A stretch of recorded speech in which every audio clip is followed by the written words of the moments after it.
my little half boy. What? That makes so much sense.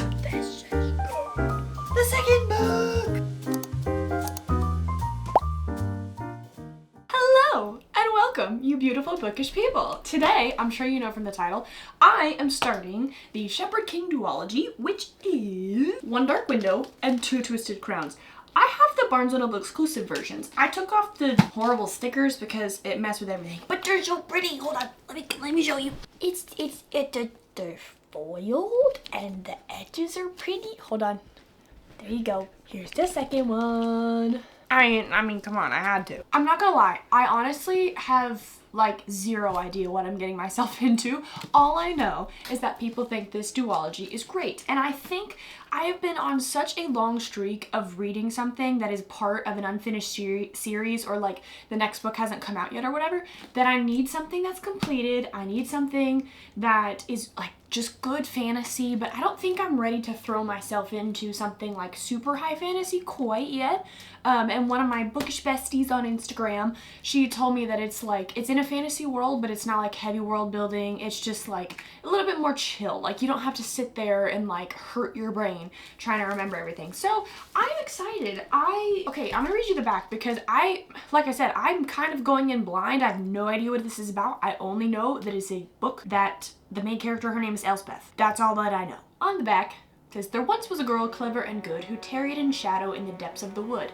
Oh, it's a poem. There was also a king, a shepherd by his crook, who reigned over magic and wrote the old book. The two were together, so the two were the same, the girl, the king, and the monster they became. Ooh. Wait, actually, I take this back. I have a song on my reading playlist. I think it's called The Monster They Became. I'm obsessed. It's by Kelsey Woods. I have like, every time I click on my reading playlist, I click on that song. So I'm really hoping that the book lives up to the hype. And I'm trying to sit here like, do I highlight? Yeah, I think I'm gonna highlight and tab. Normally, if I have a sprayed edge book, I'll tab like the top. Ooh, the sun. Here comes the sun. Doo-doo-doo. That's too bright. Hold on. We're gonna pivot.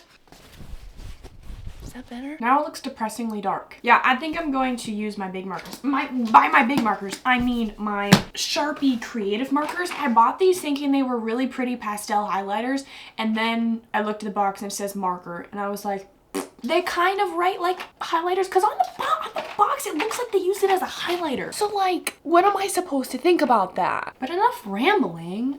Let's get to the book.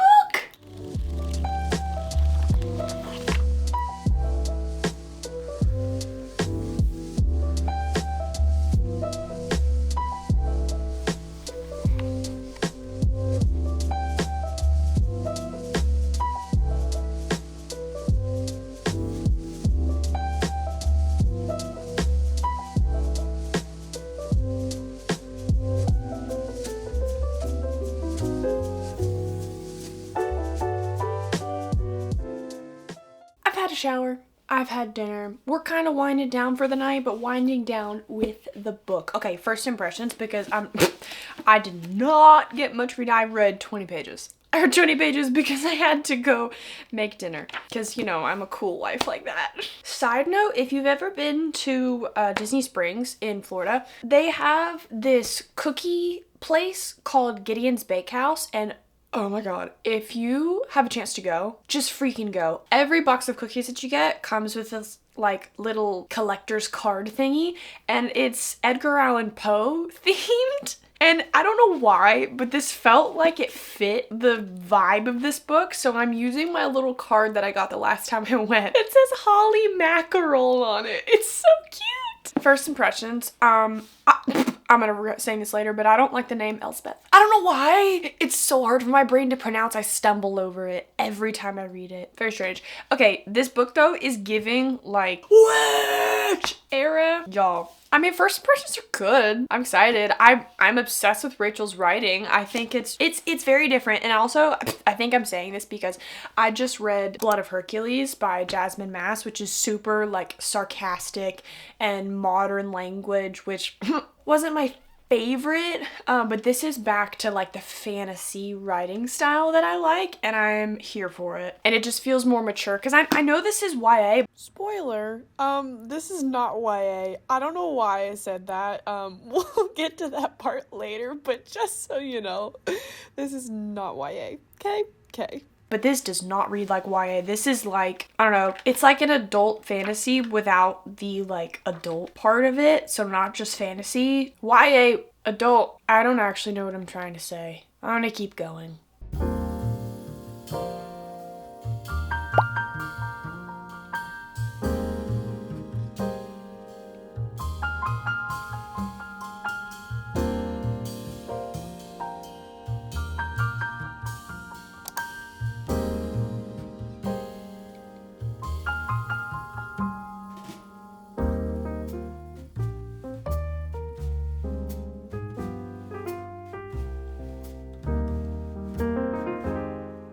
So far, quarter of the way through, I'm loving this. It's not crazy. It is super easy to read.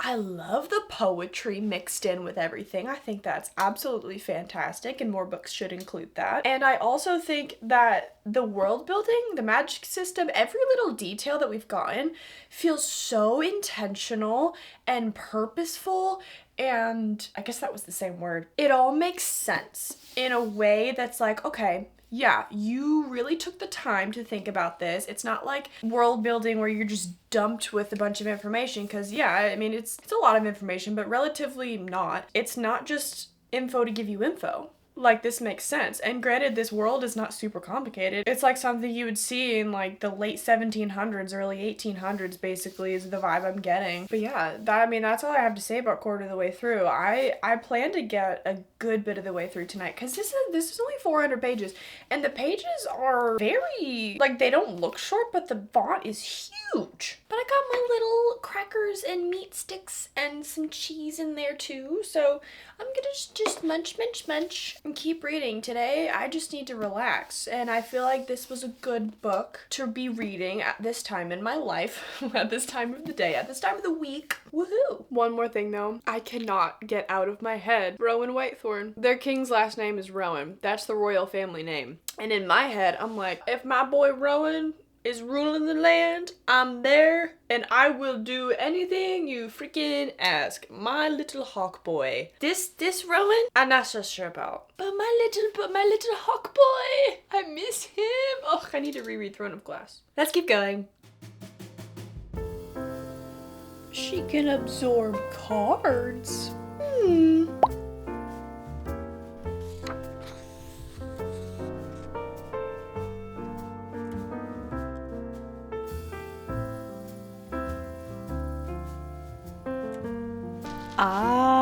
One dark window. I read the line. I didn't know how much romance would be in this, but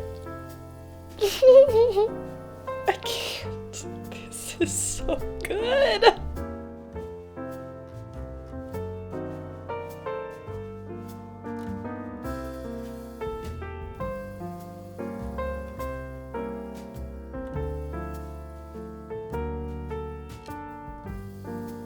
I called it. I just realized all of their last names are trees.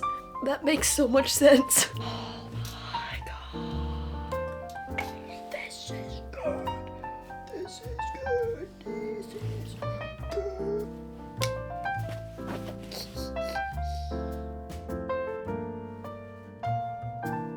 I updated my Goodreads yesterday with saying that Elm was my favorite character. I like Elm.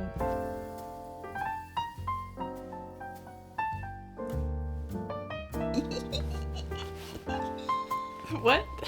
Honey. Oh. Bruh.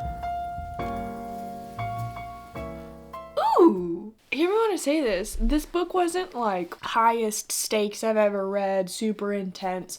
I think it was like a simple-ish story, but like it was told so well that it was so good, and you didn't need all of the action, the big stuff going on. It was just kind of like her writing was so good that she can make I'm not gonna call it plain, it's like simple. Like you don't have to sit here and like hurt your brain thinking about it and are having whiplash from how many things are happening all at the same time. No, like I'm interested in the story and I want to keep reading because her writing is so good and she's telling the story so well. I'm teetering between 4 and 5 stars because this is not like what I normally read, and I normally want those like high stakes intense books, but this was like a really nice break. I'm like, maybe I could give it like 4.5 because like I'm not overwhelmingly obsessed, and like I said in my January reading wrap up video, I reserve 5 stars for like I'm obsessed with this so much. So maybe we're gonna go with 4.5.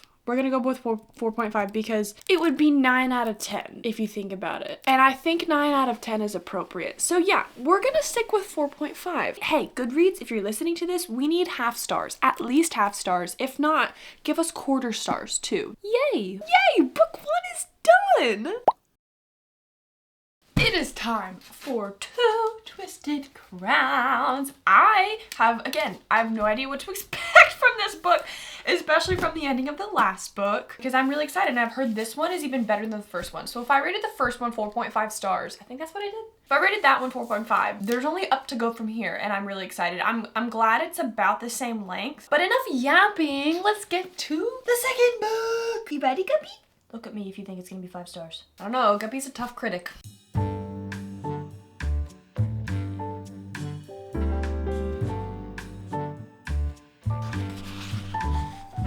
Oh no!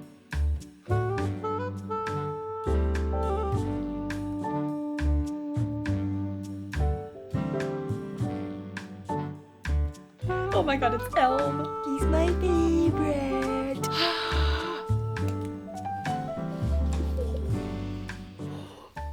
I am clean, showered, fed. It is raining outside, and I have my book. So I'm gonna keep reading. I'm almost 25% of the way through. Okay, maybe not 25% of the way through, but still, I'm getting good ground broken. That doesn't make sense. You know what? I'm just reading. And I'm loving it. I'm loving it. I'm loving it. So good that the Super Bowl is happening right now. And I told my husband, I said, get me when the halftime show is on, because yes, I am that girl, but I will be reading because my book characters need me. Let's keep reading. That was really cringy. I might edit that out later.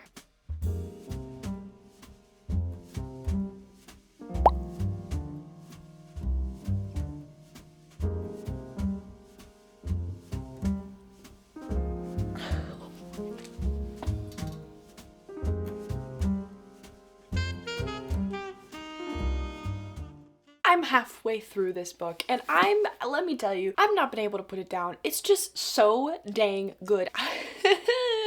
Every Elm chapter, it's so good. This one is definitely keeping me more on the edge of my seat than the last one. I think the last one was just like good story, setting up the characters, setting up what they had to do. And this book is like, all right, let's do it. Let's get into the nitty gritty, which I love. I wish I could finish this tonight. I do not read fast enough to read 200 pages in the next couple hours. Okay, let's keep going.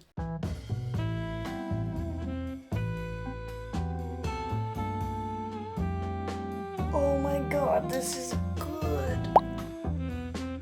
Last 100 pages, here we go.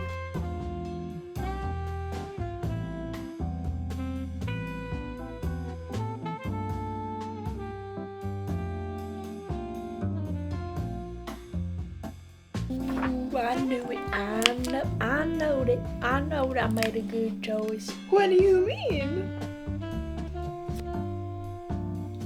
Stop. Oh my god, oh my god.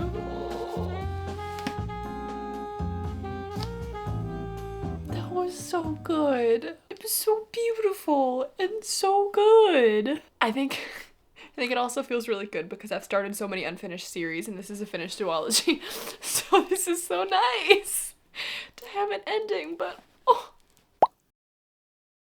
The Shepherd King duology. Welcome to my final thoughts review, everything in a nutshell. Oh my god, guys. This duology, 5 stars. 5 freaking stars. I'm not gonna get over this for a long time. Listen, I know I rated the first one 4.5 stars. Honestly, I still stand by that, but this book, the sequel, it was immediately 5 stars. I ate this up. So technically, if you were to try to take the averages of my ratings, the duology would be 4.75. But no, this book was so good that I put the duology at 5 stars, even though this one got 4.5, because it was just delightful. It's honestly, right now, it's hard to find the words to say since I just finished Twisted Crowns. But in a word, intentional. This duology I felt was so well written, incredibly poetic, especially in the first book. Everything seemed like it had a purpose. You weren't being dragged along to random side quests without understanding what was going on. Sure,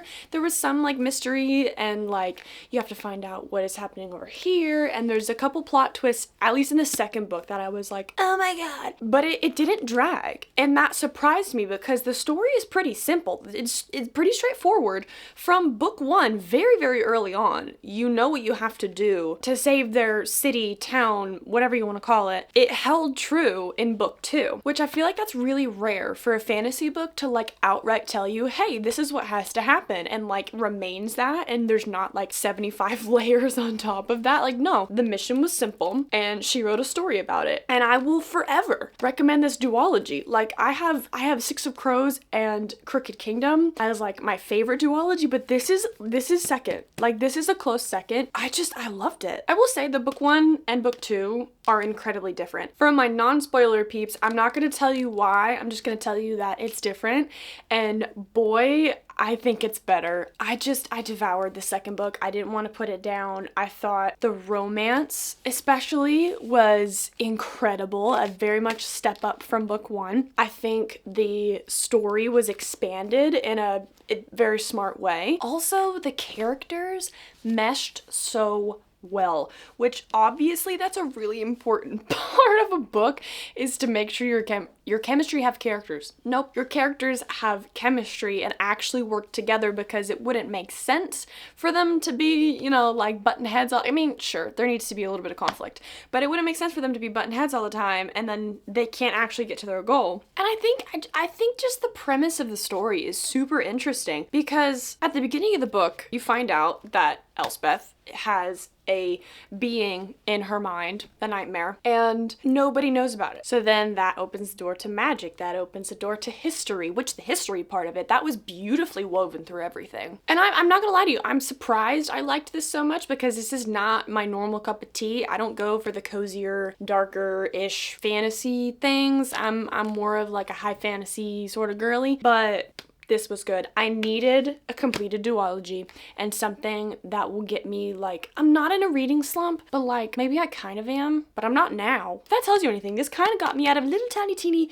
miniature reading slump. It rescued me from my last read, which I did not enjoy very much. That's really all I have to say. It was beautiful. It was perfect. No notes. Thank you for watching. I hope you enjoyed. If you watched the spoiler-free version, when you read these books, come back, because I am gonna post a spoiler version, so you don't want to miss that. But I will see you next time.